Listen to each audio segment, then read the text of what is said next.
When we talk about longevity today, what are we really talking about?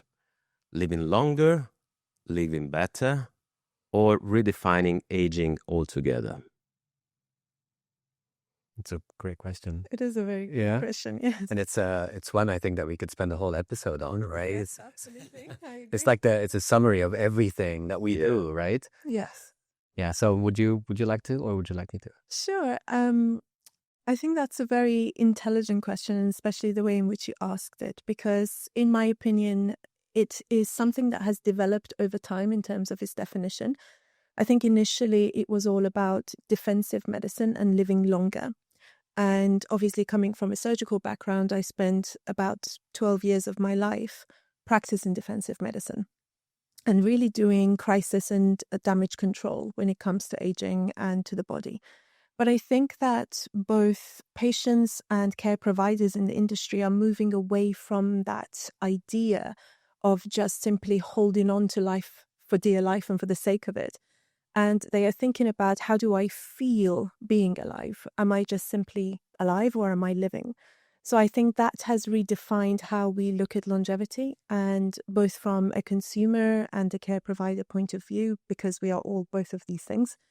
And I feel that we are moving towards, yes, sure, living longer, but living better, having quality of life, having resilience. And to me, longevity is about your ability to bounce back from trauma, whether this is physically, whether it is emotionally, mentally, psychologically. There is an element of resilience and bouncing back, which really brings us back down to the physiology of repair. How quickly can you repair yourself, whatever you feel is broken? So in terms of biological measures as well, I feel that that is at the core of it. But there is another element inside to it, which is about enjoyment of life and feeling fulfilled. So it is a combination of all of those, but I could go on for ages. I know, right? Yes. I know. So I definitely concur with what you said. I add to that, the aspect of the space is moving quicker than our adaptation of it, right? So there's so much is happening in it that practitioners, coaches, even individuals are not keeping up with what's happening. So our mentality for decades now has been, when it breaks, I'll go do something about it, right? Mm-hmm. What's happening, in my opinion, as far as our interpretation of longevity is this. Obviously, we know that in just a century ago, our expected living age was in the 40s, 30s. Now we are in the 70s something, right? What is what caused that? What brought that about? Science, right? Yeah. But at the opposite of that, we live more in concrete boxes. We've stayed away from nature. We live a life that is constantly on the run, all of these different things. So people now are at the stage where realizing that if I combine science and lifestyle, I'm able to live a longer health span rather than a lifespan. So it's not, we know in science, you could keep someone alive almost indefinitely, right? But that's not the purpose, right? That's not the definition of life. So for me, longevity is always about the last couple of decades, where you keep your sanity, your cognition, where you keep your independence, where you keep your dignity, and then where you realize that the healthier you are, the more enjoyment to life there is. Your decisions become better, your relationships become better, and everything else starts to, have a better human experience while we're here. So that's what longevity is for me. And I think it now being run by mostly marketers and content creators and things like that, where a few voices like Dr. Maya, for example, talking about this in a sensible way, they're just not enough. The majority of it is people that normally sell shoes and T-shirts and whatever it is, right? And not people that are dealing with individuals and impact health span and life in general. And finally, I'd say it takes a village. It's not a one-person thing. You just can't go to a single doctor and that's all going to be kind of sorted out in one thing. You know, your home environment contributes to your longevity, your PT contributes to your longevity, your psychologist does, your interaction with individuals, the place you work, how much time you spend in an office environment, all of these different things. So people are realizing now that it's not just I go to a clinic, and longevity, in my opinion, does not happen in the clinic, only a small part of it. It's a lot of other things, you know? So, yeah. And listen to this, I have a question, because we are talking about longevity as now health span versus lifespan, but exactly when do you think that an individual should start to think about longevity?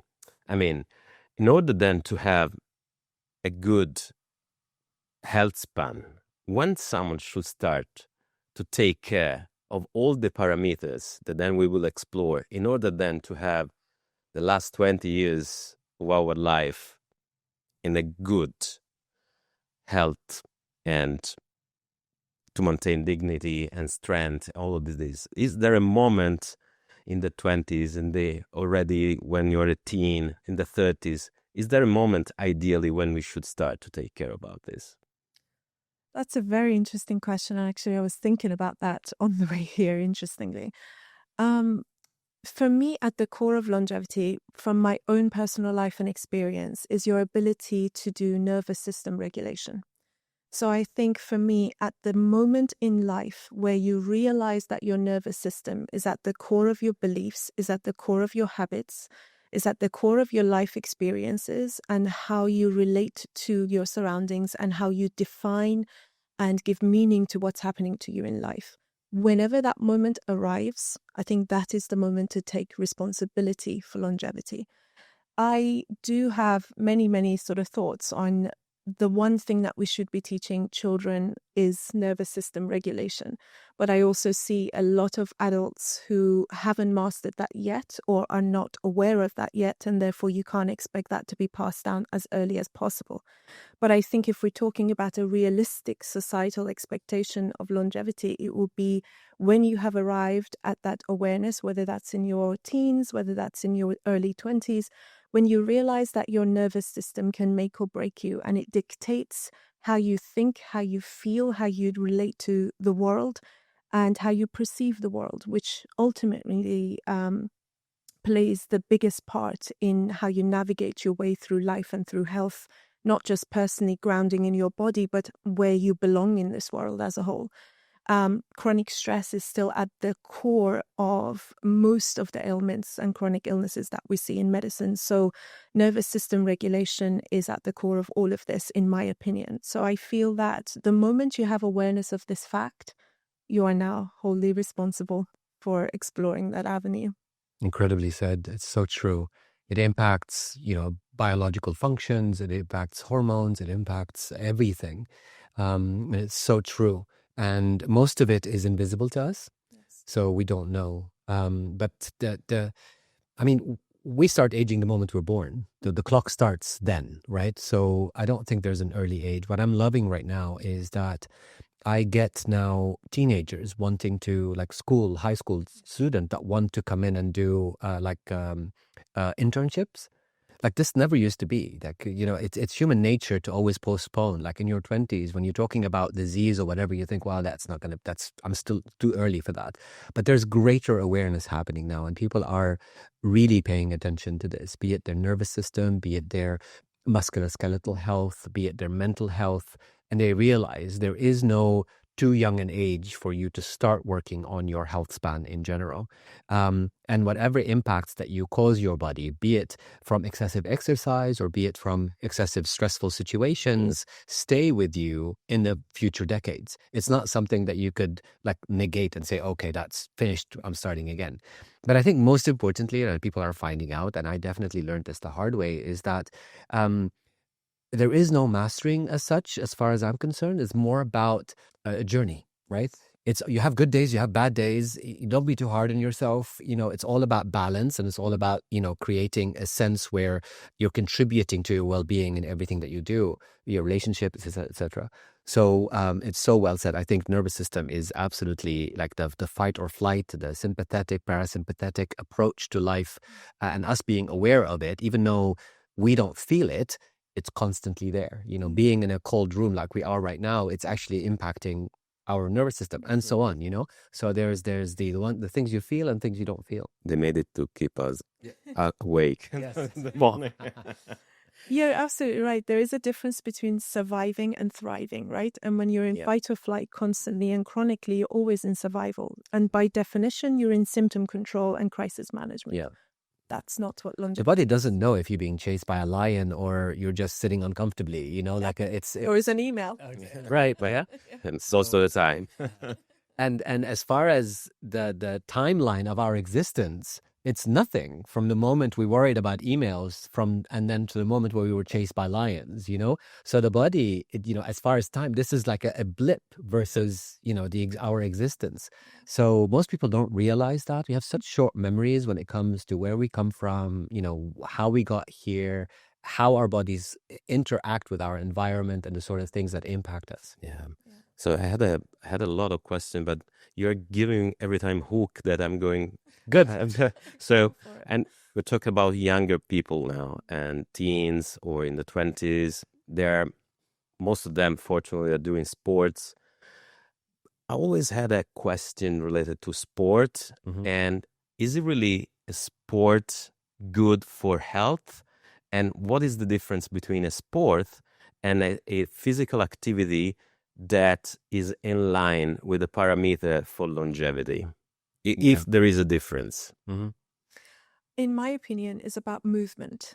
Body needs movement. And I think, again, there is a very strong psychological element when it comes to sports or exercise, and people have certain blockages or certain things they enjoy and they don't enjoy. And your compliance with movement very much depends on whether you're enjoying the process of the movement. So I think movement is one of the core values, I'm sure you would agree, in longevity. And it's not, attractive to talk about sleep and movement, but movement is definitely one of the core pillars. And mobility is very, very important in function of the body and your physiological maintenance as well. But it depends, in my opinion, whether we're talking about competitive sport or whether we're talking about sport for the joy of it, or whether we're talking about simple movement, depending on how you feel that way. Is it yoga one day, football the next? So very much depends on the context. So I think in terms of young people, as long as they are focusing on something that is enjoyable and easy to sustain, something that is not causing an injury or mental stress on them, this is not the way in which they're making they're living, and they feel that they are stressed and forced into performance rather than actually doing it for the sake of health and for how they feel. I think that would be very sort of productive in the sense of longevity. But I think that as human beings, we have the tendency sometimes to take everything out of its original context, and we give it a lot of meaning and we drag it in different directions. And sometimes in the process, we lose track of why we began to sort of do this to begin with. So I feel it all depends on which context we're talking about in terms of sports. But sport in my mind is always competitive. Well, I mean, to a point, it is kind of, you're either competing with yourself or others or whatever. And so well said, I think movement is key. But what I would add to this is we forget how incredibly capable the body is, right? The articulation, the reach, the way it is designed, it's miraculous, right? The joints, the way they, like your shoulders, like your knees, your hips, like the way you move. And then to a long period of time, we moved that miraculous ability to move and do things that are incredible to something a little bit more aesthetic. We lie on a bench, we push weight, and then we think that this is good for us and it's enough. As long as when it comes to sports or just movement or exercise, as long as it varies and respects the body's ability to do what it needs to do, from functional to cardiovascular to resistance, weight training, joints, Pilates, yoga, all of that stuff, while as well being intentional and mindful about it, I think that would be a well-rounded approach. For most people, when you ask them about what do you do for movement or exercise, most likely you have the same experience. I go to the gym 3-4 times. That's not really an answer, right? So you need to be like a little bit more informed about the sort of things you need to be doing for your body in order to perform at its ultimate. And then the other aspect of it, the gains, the strength, the ability does not happen during exercise. Adaptation happens during recovery. So having the balance between movement, all of the stuff that you do, but also allowing the body to adapt so that it becomes stronger and do more is just as important, if not, perhaps in my opinion, a little bit more important. Protecting joints, protecting articulation, protecting muscle health, and so on. Because I'm sure you've seen this, like some person, hurts their knee and then, they gain weight so much afterwards and their whole life changes. So protection is super important, So it's kind of a combination of all of these things. Yeah. Preserving function really, isn't it? 100%, right? Yeah. Yeah, because personally speaking, so I was thinking about, when we push too much these limits. Yes. So, and like, because personally, I was a triathlete. I was younger, of course, and at a certain point, I realized that I was in the late 30s, almost 40, that pushing so much was not healthy.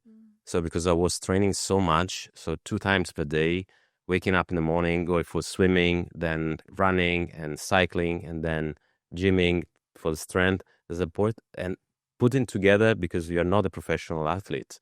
So together with a normal life and family and work and job to be done was too much at the end. Yeah. So I felt like at a certain point I was exhausted, and I said, I don't feel good anymore. Yeah. I think we should take in consideration the message you receive, right? The difference between a number 1 athlete and a number 2 athlete is recovery, is adaptation. So it's not the amount of exercise, because you could easily, exhaust yourself, you could easily injure yourself, you could easily all of that. But what truly elite, super elite athletes, what they get right is their recovery and how well they do it, especially if you're doing it as full time. So I think protection and adaptation are super important. And now another thing was popping in my mind related to how then we can measure and recognize a person who's aging well. There are parameters that exactly objectively can be measured to identify the person is aging well. And if so, which ones? Yeah, I mean, I talk about this to my patients and clients almost on a daily basis, because for me, everybody seems to be talking about anti-aging, and I'm actually pro-aging. I think aging is a privilege, and there are so many people around the world who would never have the opportunity to age.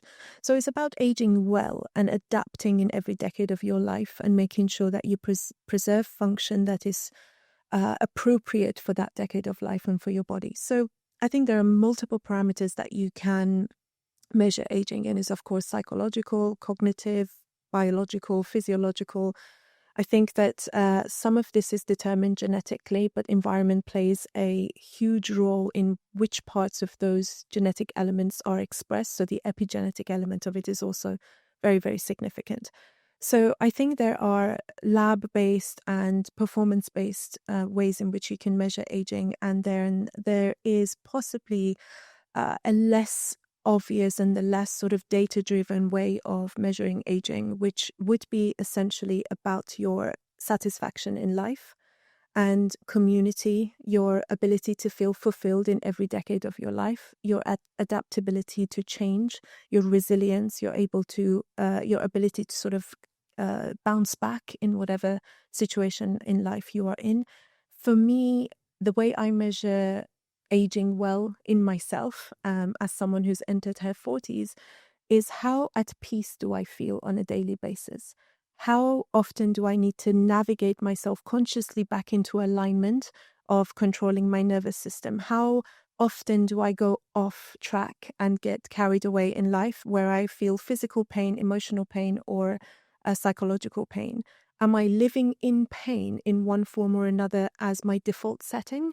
Or is that something that is out of the ordinary? And I think the way I would measure aging well in myself is my ability to be at peace throughout the day with occasional tipping out of alignment and having to direct myself back in.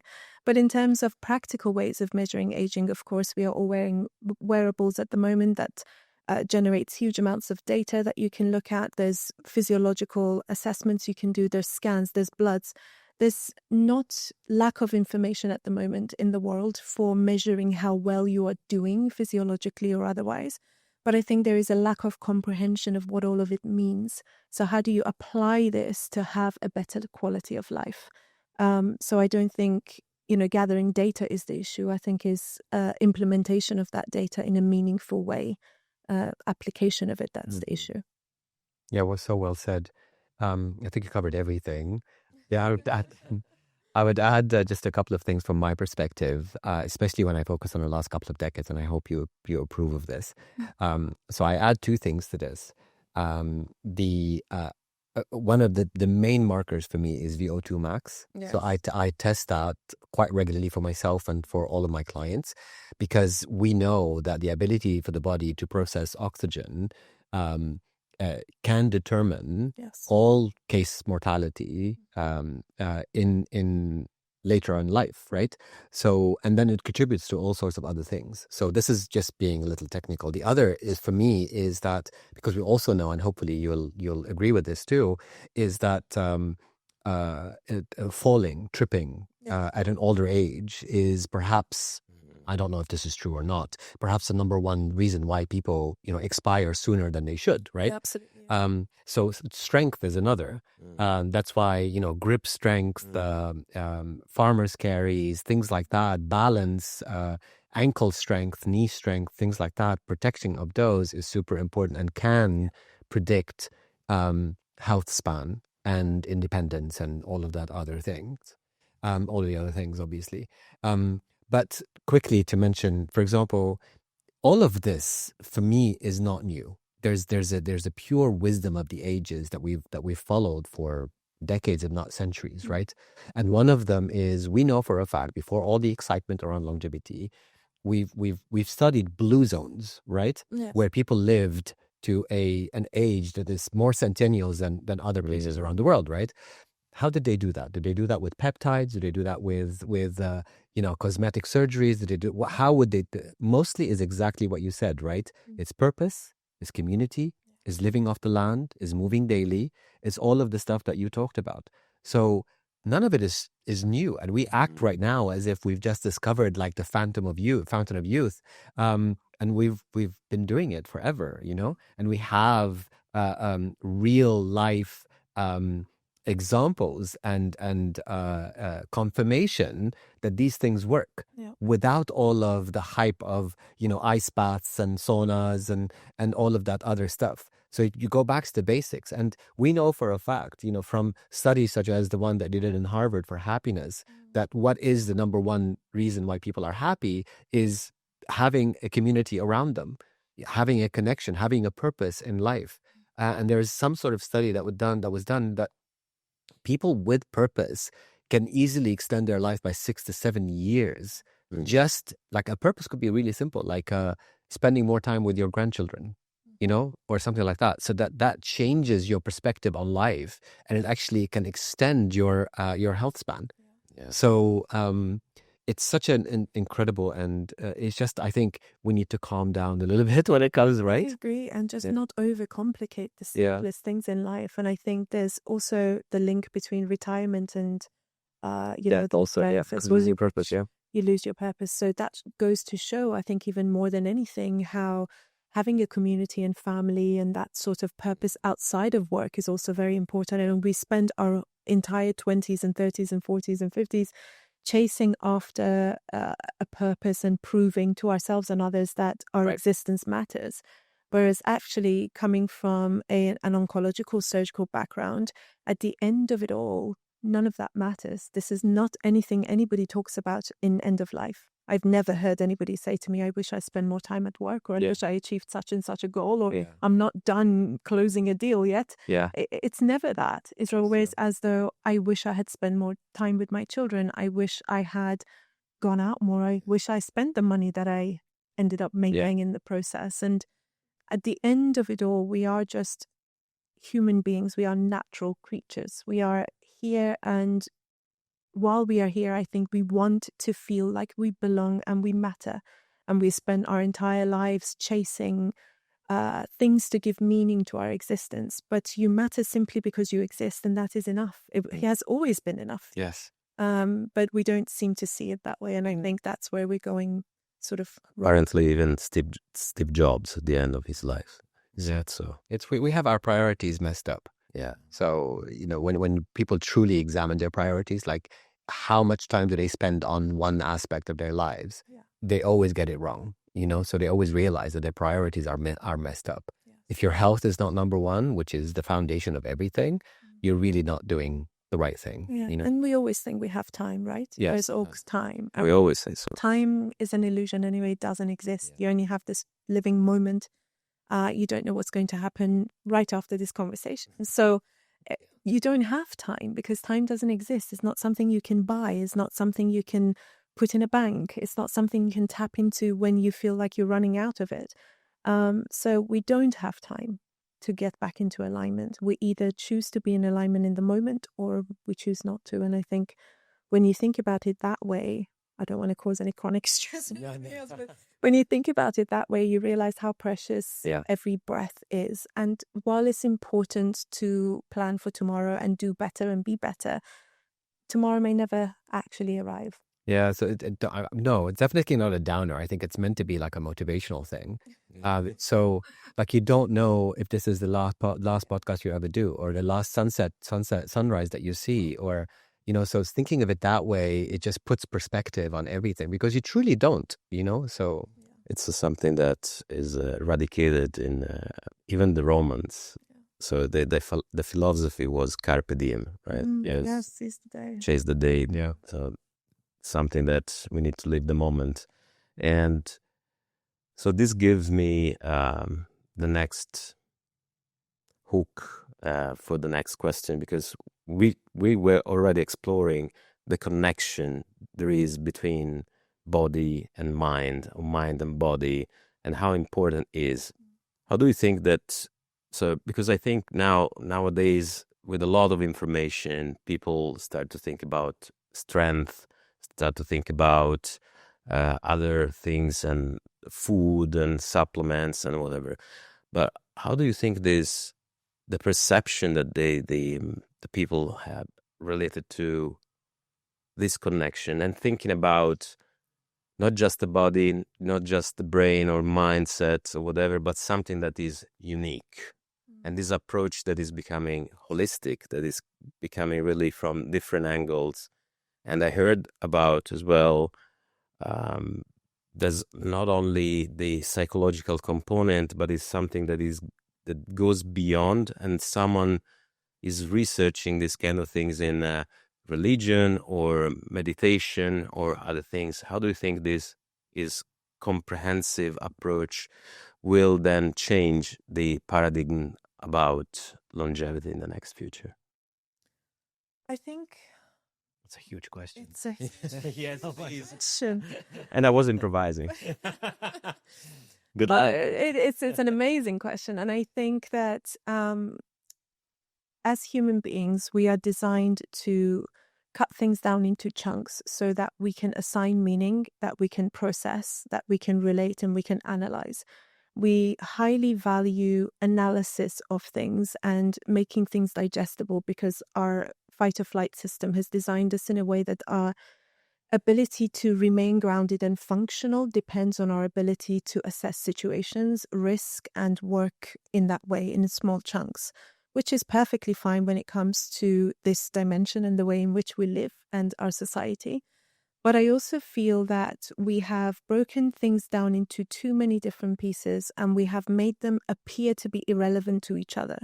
Whereas at the very core of everything, there is an intelligence, and I'm not talking about religious, there is an intelligence that has connected your thoughts to your physiology, to your activity, to your function. There are so many things that we take for granted. For instance, our heartbeat, our breathing, things that are on autopilot and we don't think about.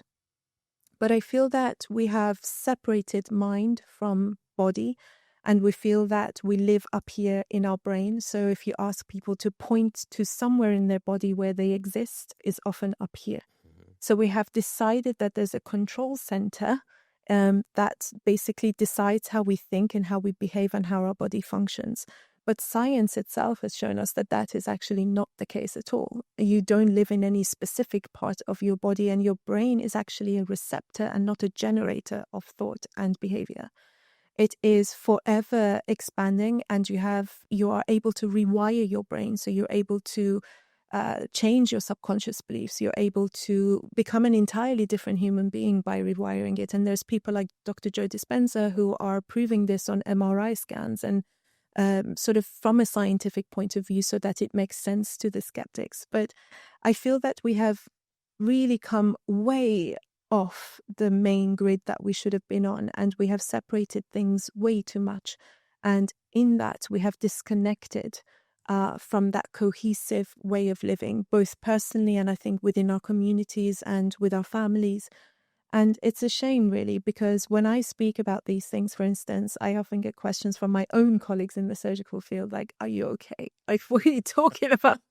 And you think, as a cancer surgeon, for instance, there is a reason why two people with exactly identical cancers, very similar genetically from exactly the same sort of cultural and racial background, would appear to come in at this exactly the same stage of cancer. The same person operates on both. One lives, one doesn't. And when you really do research, which I did do when I was back in the UK, looking at outcomes versus actual attitude of the patient when they came in, I could almost tell by the end of the 11 years when the person came in whether this was going to be an easy, flowy, we will do the operation and all will be well, or whether this is going to be multiple weeks in hospital stay, possibly not making it, complication after complication. And this was all decided really and very closely linked to their belief about how this process was going to go. The body follows what your mind decides is true for you. But it is also the other way around. Obviously, we have hormonal release, which then dictates how we feel in that moment in time as well. So it is an axis that is forever in flow. It is not separate to each other. And I think the sooner we realize that, the better we will have the quality of life that we want. And not only the longer we live, but the better we live as well. So I think it's all connected, and we're definitely going the wrong way by separating it all. Yeah, so true. So I'm not sure I can add much to this. But I don't know what I don't know. I love that, so and to quote Shakespeare, there's more to heaven and hell, right? There's so much that we don't know, and we're so arrogant to think that we know it all, especially with mind-body connection and where we exist and consciousness and all of these different things. So I think we need a little bit more humility when it comes to that, and to keep a more open mind in general about how our personal reality impacts who we are, be it on a biological level or on a metaphysical level. So I think the brain and how we perceive things, because at the end of the day, from a scientific perspective, you're talking about senses that are perceiving certain things from your environment, environmental stimuli that are causing you to think one way or the other, or so and our existence, and I've always been fascinated about who is that third voice in me, the I that constantly talk about, like, who am I having conversation with in my head, what is that voice? And there's so much literature on that, and so many people have covered that, so it's incredible to explore that aspect. And I think, you're using the mind to explore the mind, which seems like a contradiction. Yeah. But yeah, it's fascinating to me, and I think there's so much more that you can build on that. And as long as you approach it with humility and have an open mind, and again, like, always remember, you don't know what you don't know, and not be set in your ways, because some people say, oh, this is woo woo, this is that. I think this limits what our understanding is, and what possibly may exist or not exist. But it was so well put. This is kind of my own journey of trying to explore the mind and explore how it impacts my everything, how motivated I am to work out, or how motivated I am to provide value, or be creative, or be a better person, or whatever it may be, you know. So it's fascinating for me.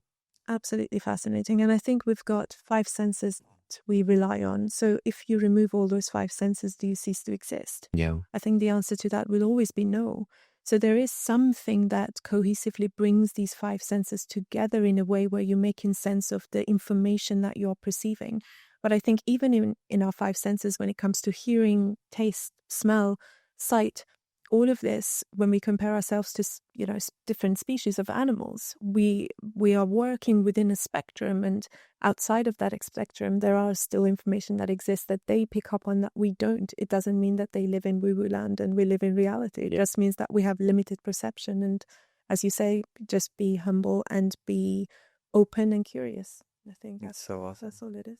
So we went very deep. So We did, yes. for the audience, I think you and I, we can go on forever with this. yeah. Go for the audience, going a little bit practical now, because Sure. actually, so the advices and the discussion we had was amazing, and I think there are many different other things that are popping that could be argument for an entire podcast, probably. Yes, for sure. Going back, another question now that, so we talk about connection, body, mind, and the importance of the senses, and the importance of the connection and everything. And we spoke about training, exercising, and whatever. But when this is not sufficient, and I mean, when do you think that a person that identifies and check all the boxes, so I'm saying, yes, I'm trying to eat good food, I'm trying to have all the supplements, all the vitamins, all the blood parameters are fine, whatever. I'm trying to exercise to be at the best of my capability in this moment, to the best of my genetic. When this is not sufficient nowadays, and the pharmacological treatments there are now, talking about now the very in trend peptides or stem cells, what do you think about, and when this kind of treatments should be prescribed to an individual, to a patient, and what is the limit, and when is good, and when we should wait, and when there is nowadays also, do you think, abuse of this? Lorenzo, you're kidding us. Oh, wait. No, this is, we're trying to stay on track. I know. Oh, wow. There's so much going on there. So much going on. Yeah. My question to those patients that I always speak to is, I've only got one question. Why? You want to optimize X, Y, and Z. You're very concerned about your, data that's come out of your wearable. Why? What is it that you are trying to achieve that you think you're unable to achieve, and you're looking for a reason as to why you're unable to achieve it? And there may sometimes be very obvious reasons, like cognitively, I have brain fog, or I have to travel a lot and I'm unable to stay sharp when I go to multiple places to close deals, to work. Is it optimization of function? Is it because you're trying to overperform outside of your physiological capability and you're looking for ways in which you can do that as a stimulant, for instance? Or is it because you feel like you're sort of left behind because there is a trend that so-and-so is following and that they're recommending? So I think the why very much matters, because not all of us need to be optimally performing in every single aspect of our lives, because that's just not the demand that we have. But I think if you are actively seeking in the field as to why you want to do something, I think my question is always to define that purpose. Why is it not enough? And I think when it comes to what is available in the longevity market at the moment, I don't know if you would agree, but a lot of it isn't super scientifically. You're being kind. Yes. Yes. It's not exactly, we don't have enough data to prove that the outcomes that are being claimed are actually, they are an actual thing that you can benefit from. But there is also a psychosomatic element of it, that you think, if I'm paying certain amounts of money and if I'm doing the latest thing that's on the market, then surely I should be feeling better. And to some extent people do. I don't think it's so much the abuse of what is available. I think there's a confusion around what is actually impactful. And I also feel from a doctor's point of view that a lot of us would go into the field of longevity from various different backgrounds. Longevity to me as a doctor doesn't mean anything. I don't know what that means when you say you are a longevity doctor. Which aspect of longevity are you an expert in? So when you do go to see someone, I think it's very important that you do feel that there's a deficiency in some aspect of your longevity space that you're in, and you go to an appropriate specialist for that, rather than one doctor who is supposed to deal with everything from cognition to aesthetics to physiological markers. I think there's a lot of information, there's a lot of misinformation, and it's very difficult to decipher between the two. So there's a lot of confusion all around, I think. It's so true. So true. And again, we said earlier that marketers and content creators are the ones who's driving all of this. Yes, the narrative is not ours as doctors. Right. And then the other is it's all anecdotal. So as you said, there's no science, even though they're rushing to do this sort of thing. And people think that this is a discovery that is new. I mean, we know that peptides have been around for nearly 30 years. Like it's nothing new. So and their amino acids, they impact hormones. They can have profound impact on the body. And unfortunately, most people are opting for this sort of thing, not from a holistic approach, but more from an aesthetic approach, like a vanity type, build muscle quickly, lose fat quickly, GLP-1, this, that, So, and then all of their information is coming from their social media. So I don't think there's anything wrong doing, experimenting safely with the guidance with a professional. And I think some of them have merits, and I've been kind of working with them with clients and myself for several years, and they do have merit. Some of them I completely agree with you as far as a placebo effect. Yes. Like the fact that you're taking something. But when anything becomes commercial, I begin to worry about it. Same with supplements, same with everything else that we do, because the peptides and all of these different things are still classified as supplements and not, pharmaceuticals. Yeah. So oversight is scarce, and studies are scarce, etc. So understanding that source, quality, purity, dosage, guidance, who you are, what's happening in your body. Do you have some of them, for example, if you already have, and you obviously, you would know much, much more than I do. If someone has already cancerous cells and they take certain growth hormone inducing peptides, like it's the worst thing they could do, right? But people are literally buying offline and online and then using them without realizing what's going on in their own bodies. So that's why having a professional like yourself kind of looking at their biology and saying, well, maybe you could experiment with this for a little bit. Let's see if it is everything else fits into place and so on. But it's education, I think, and we're really, really missing the educational aspect of these things for sure. I agree, both for patients and for the doctors as well. Like it's across the board, I would say. Yeah. I think there's a lot of hype, and I'm into clinical trials since ever, probably, and things that are not properly tested is always a little bit, scary. But even things that are tested, to be honest, right? Like how many things have been pulled back and we discover other stuff, and because your human biology is super complex, like, yes, it is.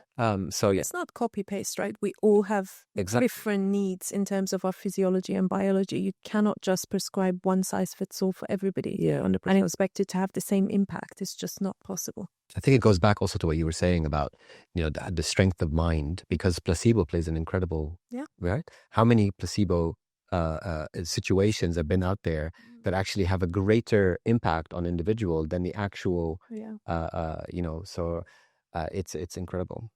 Now, question related to among all the treatments, and now we have red light therapies, we have hyperbaric chambers and things and that. What do you think, and this is more like it's really necessary, and what do you think is just fashionable in this moment? I mean, just a little bit go beyond the activity. What is marketing in your opinion, and what is really something that, in your experience, in your daily practice, is say, I saw really among all people that I treated, among all the people that I'm following, this is something that is should always be there, and say this is the sancta sanctorum, or the treatment that you should not skip or miss if you really want to have a good quality of life, or a good appearance, or also for aesthetics. Because we didn't speak now, because of course we spoke about very deep arguments and very deep topics today, but also the vanity component, and that I think reflects on how then you feel, and if you feel good, and if you have a good aspect, reflects on the mood and the way you approach the others, I think is important. So among all the treatments, what do you think? And if you, I saw that many times in these influencer, they have these sort of scoring tables from how they classify from 1 to 10 or something. From S, that is superior or good or whatever, or something that you think, look, in good faith, I will tell you, we could avoid this. Yeah. For me, it's the basics. I think the basics are there for a reason. So as a woman as well, with I have a lot of clients who are women and also men, but I think deficiencies are things that need to be addressed. So I think a good diagnostic element is absolutely vital before you start buying supplements and various things and trying to DIY it. I think it's very important to have a basic diagnostic element like blood panels, both for hormones and deficiencies. Majority of women that I see are iron deficient. They are vitamin D deficient. They are magnesium deficient. This impacts their appearance, of course, with hair and skin. It impacts their ability to sleep. It impacts their ability to absorb calcium. It impacts bone health, a lot of those things. So I think proper diagnostics are a non-negotiable for me. I think is absolutely necessary. And the other thing that you can market, I suppose, as well, is the need for cognitive stimulation, for physiological movement, for proper nutrition. I think if you're going to invest in anything, let it be in the basics first before you start to move on to what else I can do to optimize this and that. Because I think a lot of people spend a lot of time and money and effort on the top end of the latest things, and then you do a simple blood test and the vitamin D is 7, and you think that's not compatible with life. So never mind the peptides, let's just focus on the vitamin D to begin with. So that's what I would say. For me, the basics are king, and once you can really truly prove that you have those covered, then you can sort of have a think about what else is available. But I think definitely just doing these trendy treatments, I think they're massively overrated, and the marketing element of it is a lot more impactful than the actual medicine itself. So, yeah. Yeah, so I think all of the equipments that he mentioned, I think that none of them are indispensable, right? Yeah. So I think the way they're positioned, that if you have not tried red light, you must. Yes. Like, no. There's no must. Yes. So all of them are, none of them are super important and indispensable, for sure. What they provide convenience. They provide just a tool, a device that replaces what already our environment, our habitat, nature already provides. Exactly. Be it light, be it air, be it greenery, be it grounding, be it, the ions in the air, be it so many things. Now, some may be used for example, they started off as medical devices, such as a hyperbaric chamber, for mental health, for recovery, for accelerated healing, and so on. So they do, but I think none of them are nearly as important as spending time outside. I agree. Go out in nature. Now, why do people are, sort of excited about them? Because they look exciting. A room that is all full of red light, lying on the bed doing this, or a chamber that is with a mask on. It just looks exciting. It looks good on social media. Yeah. And do they work? For the majority, they do work. But they only replace what already exists in nature. So it's for convenience rather than anything else. So we built ourselves concrete boxes, and then we recreated some of the stuff that already happened in nature to put inside these concrete boxes, so we don't have to go outside. Yes. Right? So Who knows why? Just go inside. yeah. So I mean, it's convenience, right? Yeah. Someone tells you, oh, like yourself, for example, most likely you have patients from like 7 a.m. in the morning till like 8 a.m. in the evening. Like, when do I have time? This, that. We find excuses. We are the master of excuses, right? We prioritize comfort. We find excuses for not to wake up on time to go to the gym, or do this, or eat healthy, or plan our meals, or or hydrate well, all of these different things. And then we look for devices to replace that in order for us to stay healthy. So, and then we work hard to make the money to pay for those devices that actually puts us more in places that we need to be inside concrete boxes. And stressed. Yes. And so the vicious cycle continues all the time, right? While, it's indispensable for me to spend 20 minutes outside. Hot, cold, snow, rain, 10 minutes outside. Starting your morning that way and ending your day that way, I think it can't get better than that. I have the biggest advice that I give to people, and I hope you agree with me, is that if you want to do something consistently that will have the return on investment more than anything else, is to move for 10 minutes outside after every meal. Do that, and you regulate your blood sugar, you regulate your heart, you regulate your nervous system, you regulate your bowel movement, your metabolism, your gut health. 10 minutes after every meal, move outside. Yeah. Very good. 100%. Very good. Very good. It's free. And it's free. I know, but we could charge them for it, I was literally favorably impressed, Dr. Elie, when we met you at your clinic, and about one treatment in particular, about the cycle of cold and hot. And then you said, we need to be careful, even for this, that it looks simple, to prescribe in the right moment, in particular for women, according to the period of their cycle, in order then to provide in the right moment. So it's a good thing, because a message that should pass also is that not to try to DIY things, even if they look simple, and then to really stick on professionals that can give you the right advice and what to do in the right moment, even if it looks simple, like a cold plunge or a hot tub, So these kind of things need to be really careful also in the message that is provided to the people. Last question, okay? That is the future of aging and industry shift. So, and this I read, is the only one that I'm reading today. Okay. Looking ahead, how do you think our experience of aging will change in the next 10, 20 years? And which industries do you see adapting most rapidly to the concept of longevity in the near future? That's very easy. I'm leaving. That's a hard one. We're done. Other than healthcare industry, but other industry do you think that will keep the pace and will move in this direction? Like, for example, apparel.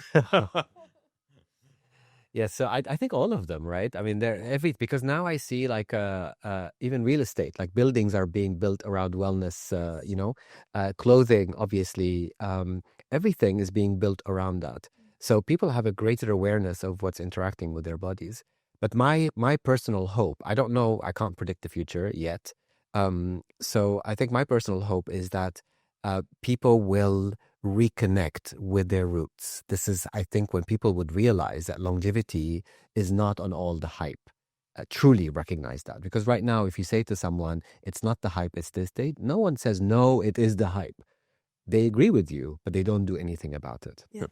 It's like saying to someone, you should work out. They say, yes, I should, but they don't. Yeah. You should eat better. Yes, I should, but I won't, Yeah. So it's making that shift into truly adapting what has always been there for us, and then integrating it. So to having a more intentional way of living rather than, what is the biggest house we can get? What is the fanciest car that we could buy? What is the most expensive bag that we could have?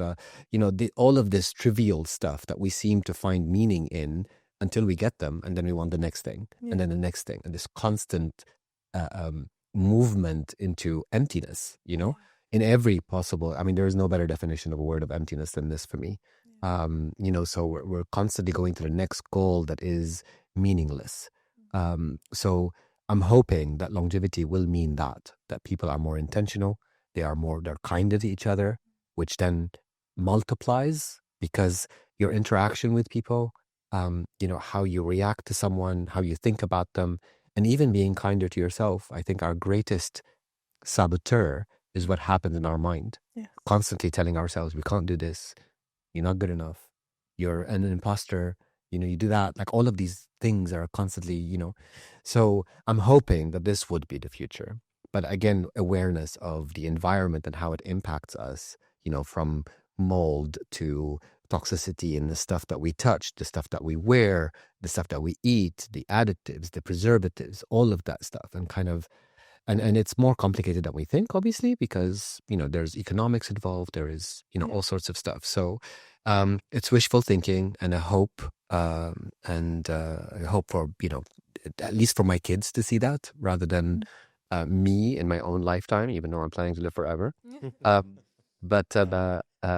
Yeah, something along those lines. I absolutely agree. I couldn't have said it any better, to be honest. But I also feel that when it comes to longevity and healthcare as a whole, we are slowly moving away from the collective being dictated to industries having to make shifts to accommodate what is already being implemented in the sort of by the demand of the consumers. So I think more and more people are awakening to the fact that community matters globally. We are connecting to each other a little bit better. We're connecting to our bodies. We are putting two and two together. And I think slowly we are coming up with four as we go forward.